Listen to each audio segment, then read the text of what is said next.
И здравейте, бяси кучета, добре дошли на новия епизод на Бяс Гараж, където днес продължаваме с правенето на BMW-то, като в момента съм подготвил едно нещо, което ще оправи проблемите ми за напред.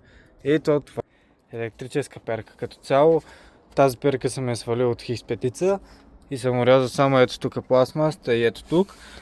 И тук до тук пасва перфектно от предницата, където ще ви покажа сега къде точно пасва. И това е точно разстоянието на това бомбе и онова бомбе. Като цяло тук има много място. И за целта искам да го сложа, за да мога да махна ето това виско. Защото виското отнема мощността на мотора около 10%, затова го махаме и без това оперките са по контролируеми, така да кажа, за охлаждане, понеже следват нови неща, които да монтирам по самия мотор, за да стане мощен и ще трябва да се охлажда, да го регулираме това охлаждане, затова оперката е по-предпочитана. И затова ето тази оперка, както виждате, тя е бяла, боядисах е бяла, за да може да се отличава като я сложа отпреде. И като цяло за красота, за да може да изглежда по-хубава и по-привлекателно отпред, така да кажа. Като трябва да оправям задължително охлаждания, мазания, смазване по самия мотор и такива работи, защото не може сам да апгрейдваш мощността на двигателя и да си мисля всичко е добре. Трябва да се помисли за охлаждане, за мазане и като цяло този мотор да не предаде след като апгрейднеш, нали, съответно мощността. Затова се заемаме сега с правенето на тази оперка. И за целта в момента ще свалям предната броня, като да можем да шмугнем самата перка и да я фалим. Така че заемаме с това и слагаме перката, продължаваме напред. Хайде! И така, започваме като махнем ето тази пластмаса. Като цяло тя се дърпа ето тук, ето така и ето насам. Така, сваля тая пластмаса и зад те има два болта, които се държат към предната града. Тук, от другата страна, просто махате пластмаса, където се завива куката. До нея имате два болта, които държат от другата страна на гредата. Имате и отстрани щипки, където се хващат, но при мен е удрено види направо, така че махам видиите. От другата страна 100% и там е визи, така че махам видите, отпреде болтовете и са сваля броната.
И ето така, отвихме навсякъде болтовете, тук отпреде, тук и отстрани видите, които бяха просто много зле сложени, клясали вече. Там вадях с клещи, трябва да захвана главата, добре че поизпъкнаха малко, поне се развиха много леко и с клещи ги доразвих.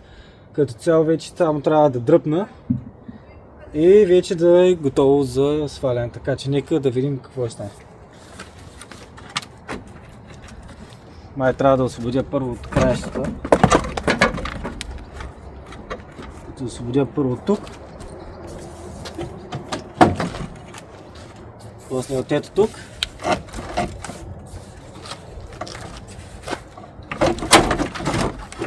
И ето как една броня се сваля на BMW 36.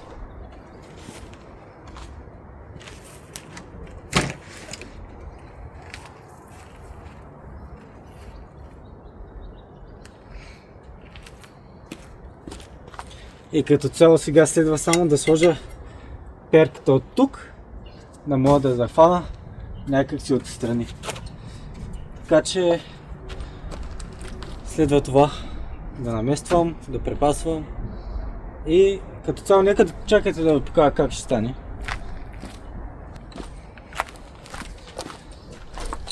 Ето така. И много простичко и лесно. Влиза ето тук.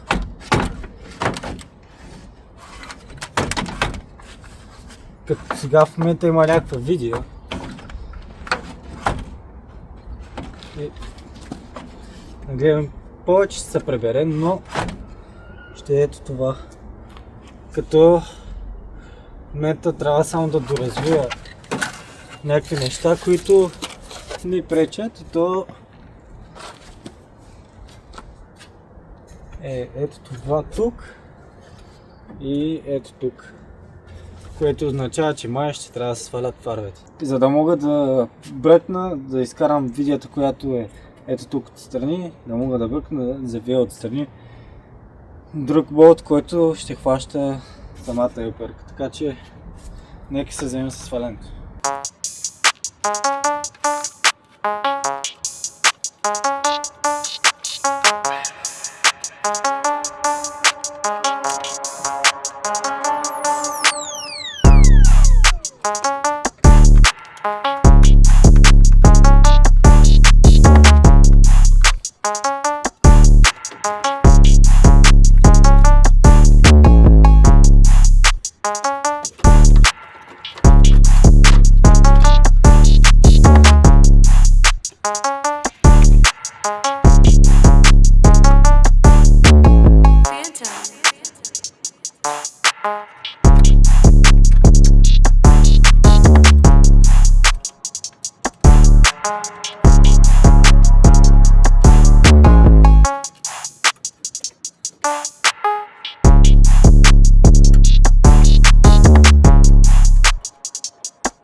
И ето така вече имаме място, пространство отстрани, където да може да захванем самите болтове от ето тук.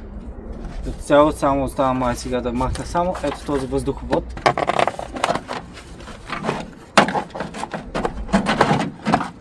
Ето така. И следва да намеря място на това. Като в момента развия тези две десятки, защото ми пречат. И оттатък. И влиза точно на тяхното място. Така че нека се заемем с това.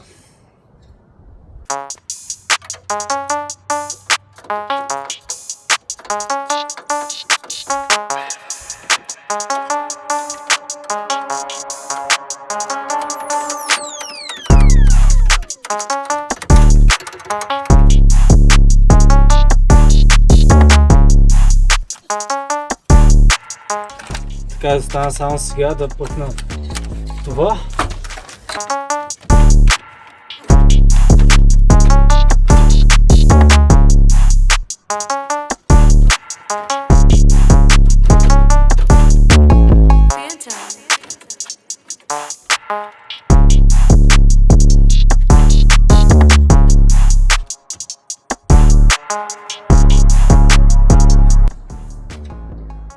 Добре, оказа се, че това предната маска, където седят бъбреците, ще ми пречи, затова трябва да сваля и нея.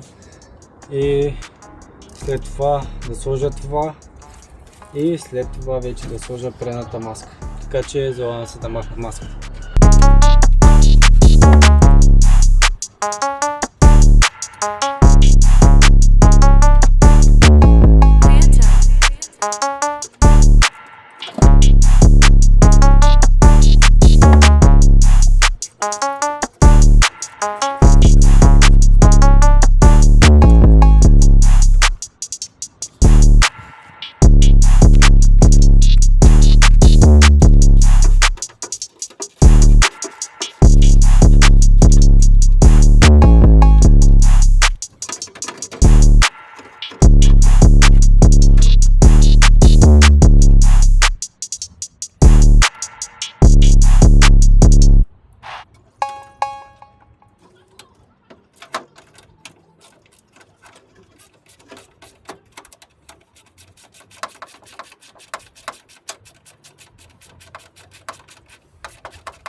Добре, като цяло това беше много бързо, сега налагам пак хелперката и трябва да влезем точно където го изчислявах.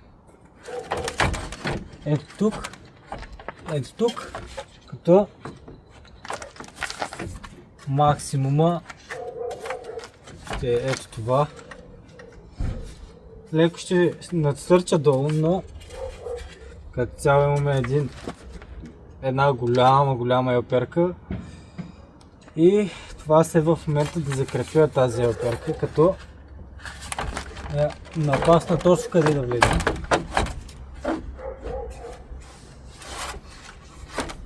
Като мисля, че трябваше да влезе даже още повече.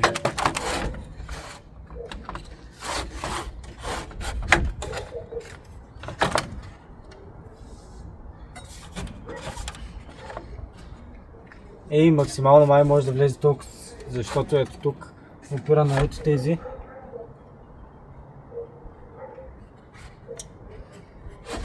И като цяло май може би ще трябва да ги свалям и тях, за да видя дали ще влезе още повече и тях после да ги пребера. Така че нека да ги махна.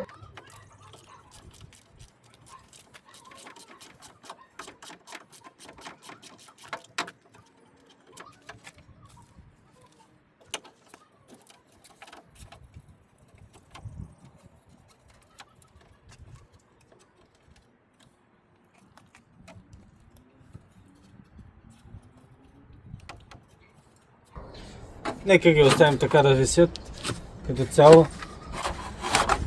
без тях. Тази елперка влиза още повече. Да, ето тук горе вече удря ръба, но като цяло е ето това. И в момента ще видя да вкарам ето тук и тук маската, където влиза самата му планка, и ще видя ето тези дали могат да се вкарат, защото понеже сега вкарахме елперка, ще направя. Добре, мисля, че ще стане, но първо трябва да закрепя елперката, така че в момента се заемам с закрепването тук отстрани и отгоре. Това ще стане много лесно. И нека да започвам. Добре, като цяло измислих плана. Ето така ще седи елперката, като се прибавя максимално, и ето толкова ще стърчи от земята. Но това не е проблем. Другото нещо, което е ето това и това ще си действат. Тук бях го щупил, но горното и другото горно ще ги махна, като другото горно то даже ще седи, то няма проблеми, защото ето тук този захващач, дето се хваща капака, не му пречи, но тук му пречи. Като цяло ще бележи ето тук дупчицата, за да мога да го прорежа някакси, да може това да се натика вътре. Другото, което е ето тук, има що горе 2-3 мм отвор, докато тук няма, което означава, че това ще отиде малко натам. И ето тук, където се захваща болта от тая града насам, ще ги премахна, като те са на 4 точки, както може да видите тук, тук и тук. И от 4-те страни ще ги премахна. Ще ползвам същите отвори, където са тук и тук, за да мога да фана през него хем маската и хем електрическата перка, като мога да бъркна от тук, да задържа гайката и така ще завием елперката отстрани и после ще видя горе къде мога да го захвана и така ще вържим нещата. Като в момента сега ми следва да махна ето тези, където се заявяват старите болтове. Така че нека се заявам. И така, след като ги отрязах, не ви снимах, понеже нямах инструменти и трябваше да изчакам другия ден да получа инструментите, но както виждате вече ги няма. Пръснати с черно, за да може да не раздяса повече тук. И остана ето това. Тук останах метал, който ще влезе между ето този отвор. Успях също да вкарам още малко радиатора навътре, като забелязах, че пластмасата на перката стърчи и подпира самия радиатор. За това ще отрежа още. Ето как опира, то се вижда. Може да се вкара още, затова ще доотрежа още от тази пластмаса и като цяло да влезе още по-хубаво. Но за целта трябва да го сваля, да мога да го доотрежа. Така че следва това да го доотрежа, ето тази пластмаса, и след това вече нанасям това, за да може да пробим дупките. Така че няма да ви снимам как го режа направо. И така готово, вече отрязах пластмасата от тук и от ето тук, като стана даже още по-право. И направих ето този малък отвор за кабела, който да мини под отстрани, да не мога да се закача на този сръб. Като цяло в момента ще го наложа, да видя докъде ще дойде, дали ще дойде много добре. И почваме да правим дупките. Така че нека да го наложим, да видим как ще дойде.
И като цяло нека да ви покажа как идва всичко.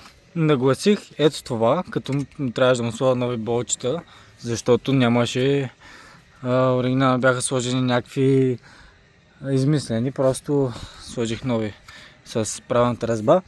И ето ги отворите как идват. Сега ще бележа как идва самата перка, защото в в момента съм нагласил точно. Ето го уплътнението, което идва точно отгоре на самия радиатор. И ето ги от тук, от тази страна. Като цяло даже не ми пречат за захващачите на самия капак.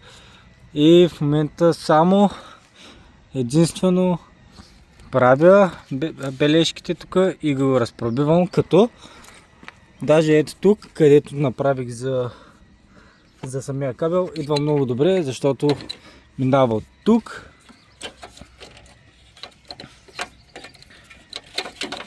Ето така. Минава от ето тук. И въобще не пречи на нищо. Даже има дупка ето тук. Ето тук има дупка, където мога да го захвана с свинска опашка. И от тук вече ще го вържа спрямо тези кабели и да видя какво става с ето тези кабели, защото не знам кой за какво е. Мисля, че този е за халогени, тук има за мигачи, за нещо друго и просто искам да оправя целият този кабелак, като оставя кабелите, които ми трябват съответно. Затова ще ги оправя. И сега се заемаме с това да бележим перката и ще ви покажа как е, след като вече съм белязал и съм ги захванал, защото няма смисъл да ви показвам. Ще захвана всичко, ще сложа фарове и маската тук и ще ви покажа как стана цялата схема с елперката. Как се захвана и така. И така, успях да направя болтовете, ето така, но трябва да ги завия, като трябва да ударя контра на гайчетите, които са много гадно зад пластмасата на перката, но пък за сметка на това много добре пасна самата перка и за целта в момента ще махна радиатора направо, като след това ще се заема да махна виското. И след махането на виското връщаме радиатор. Така че нека да махнем радиатора.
И ето така вече захванах болтовете, като горе оставих малко по-дълги, но долу няма смисъл толкова дълги, но пак стана изключително здраво. Изключително здраво. И ето така изглежда елперката, като в момента следва само да махна виското и остава да върнем радиатора, който обаче като го махнах се оказа, че е удрен ето тук и виждам, че губи антифриз от ето тук. Затова може би ще видя за някой друг радиатор, който да сложа там. Защото мисля, че даже този радиатор ще е прекалено мъничък. Затова мисля да взема по-голям. И мисля, че това е от 1.6 или нето 1.8, защото тук на капачката пише 140, а на щатите трябва да е 260 или 240, нещо подобно. И затова ще търсим по-голям двигател. За сега махаме диското и продължаваме напред.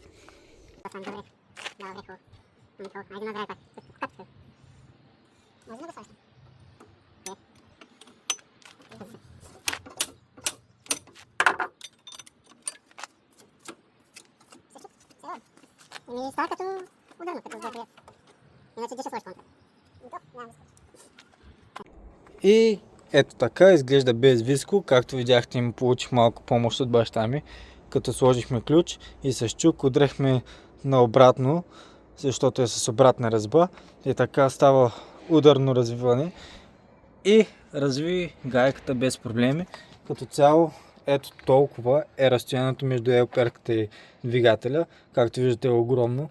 И по този начин знам, че мога да сложа по-дебел радиатор, като ще смена ето този, защото първо е ударен, второ тече, трето е от по-малък двигател, защото капачката е 140, а пък по принцип на 6-цилиндровите двигатели на E36, даже на E46, капачката е 260, мисля, че защото тук налягането на охладителната течност е по-голяма и става по-голямо налягане, затова капачката трябва да регулира това налягане, затова е различно цифровото число ето тук и затова ще сменим този радиатор, като сложа друг по-голям, за да охлажда дори по-хубаво.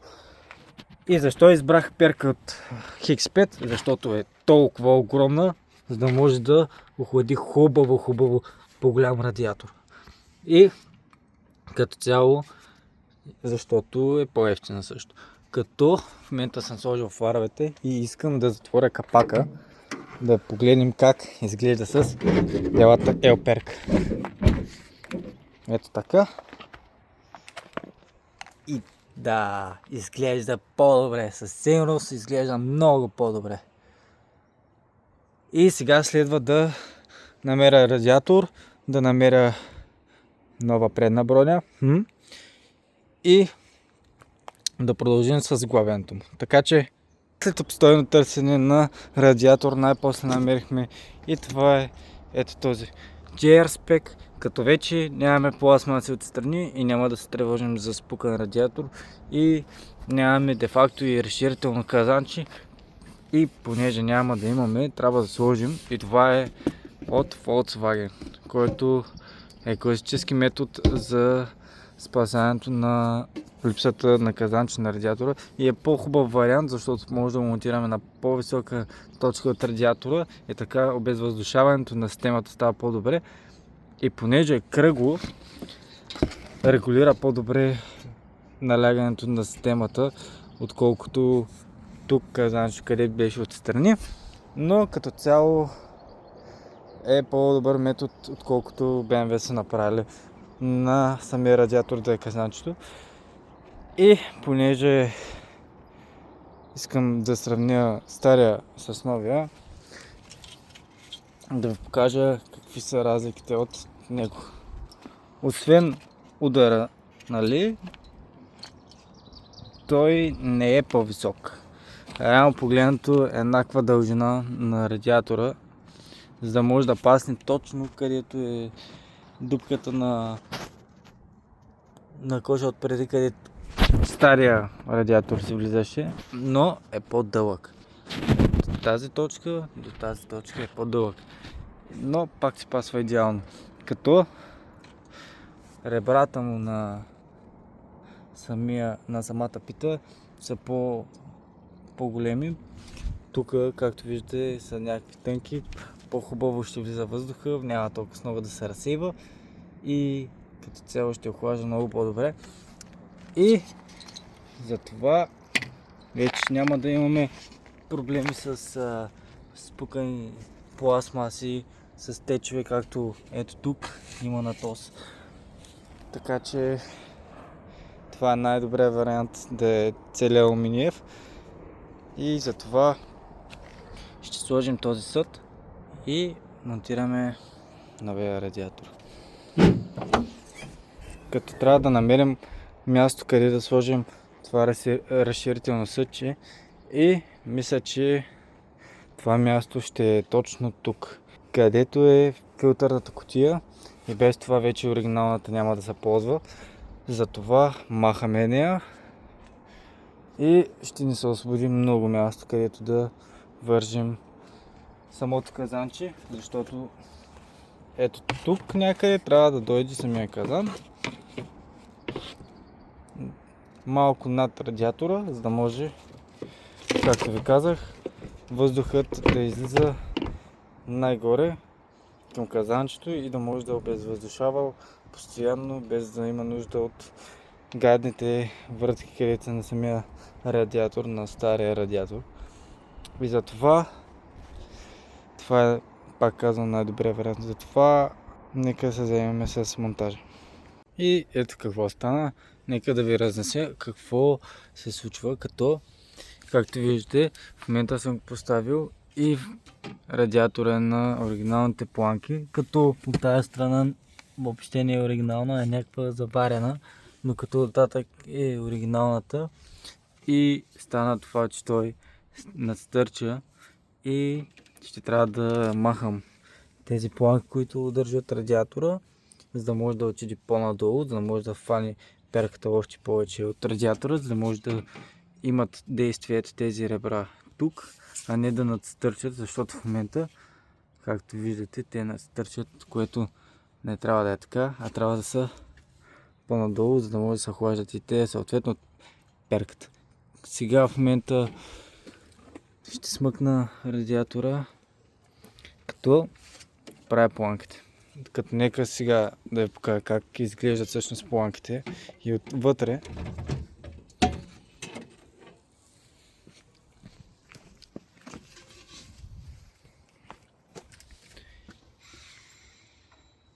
И ето така изглеждат планките, като тази е някаква измислена заварена, докато от тази страна вече е оригинална.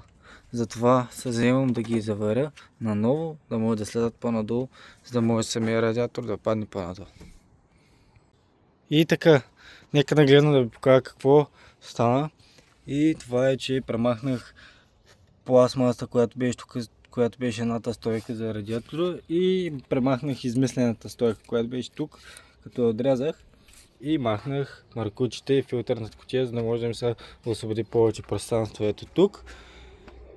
Както виждате, съм я вдигнал на кръг колата, за да може да вдигне малко коша, защото искам радиатора, както бях показал преди малко, да слезе малко по-надолу, като искам перката да фаща и ето тази част на питата, не да надстърча горе.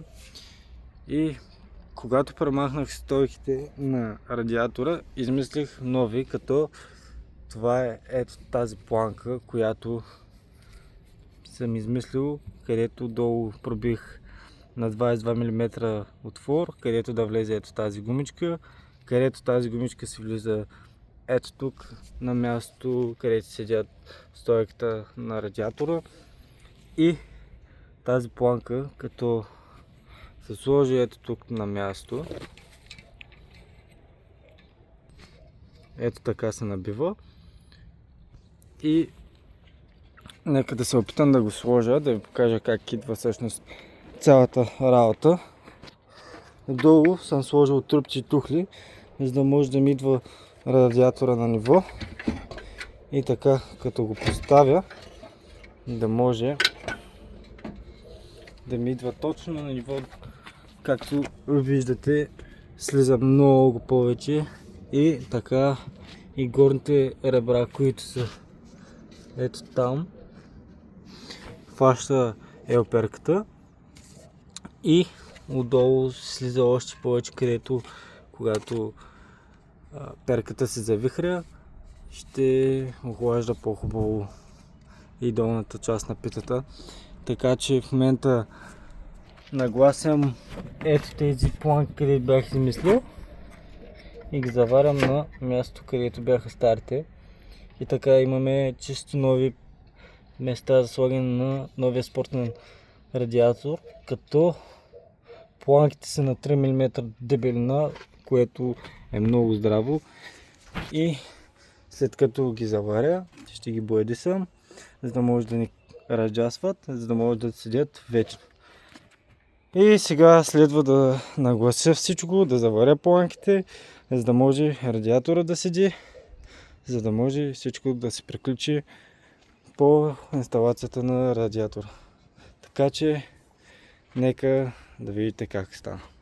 И така, най-после успях да заваря планките, като тук стана малко по-грозна заварката, но сравнително стабилно здрава хваната, няма къде да мърда.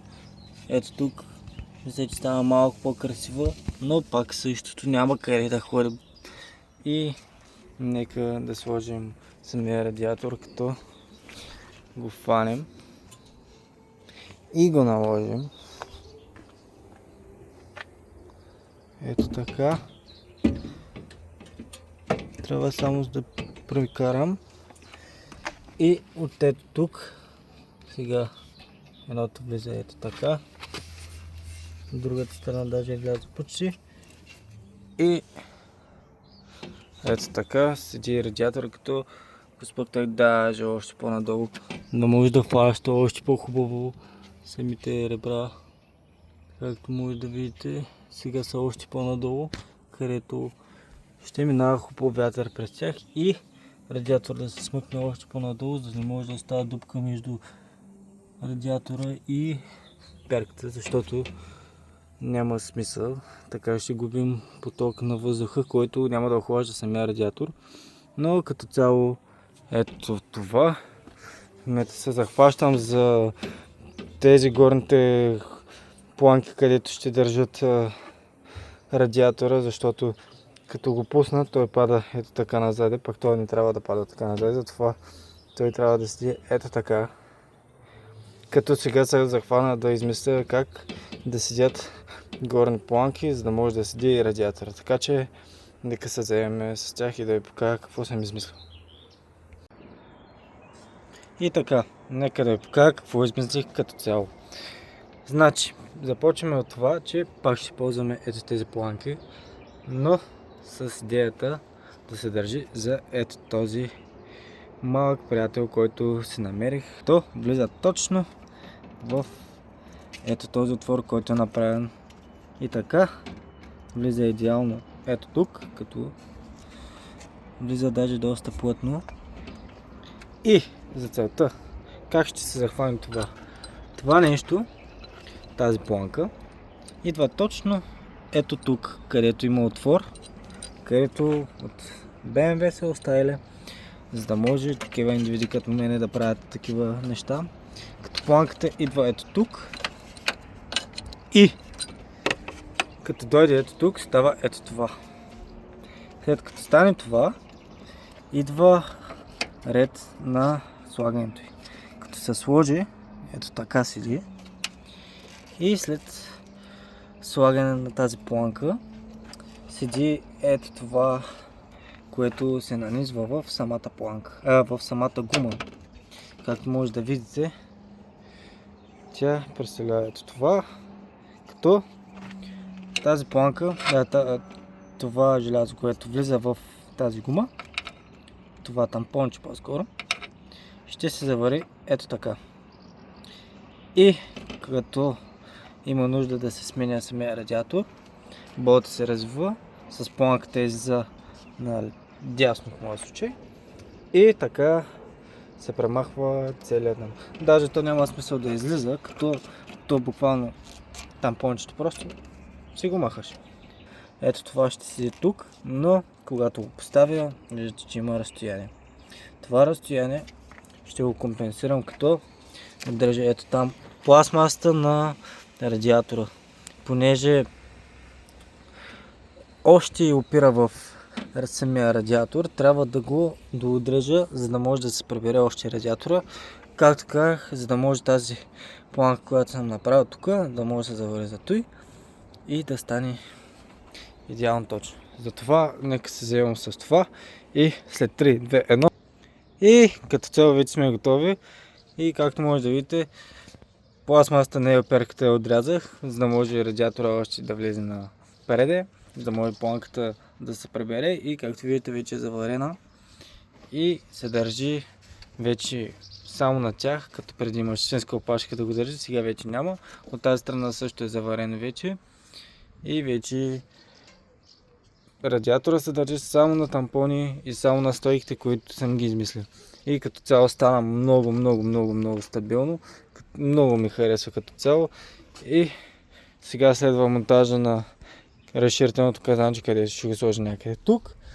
Да сложа маркучите, да вържа инсталацията на перката. Но като цяло това ще е за този епизод. Това ще е всичко от мене, бясни кучета. Следва част 2 на инсталацията на охлаждането. Така че не изпускайте новите епизоди, абонирайте се, за да станем още повече бясни кучета. Така че това беше всичко от мене и чао!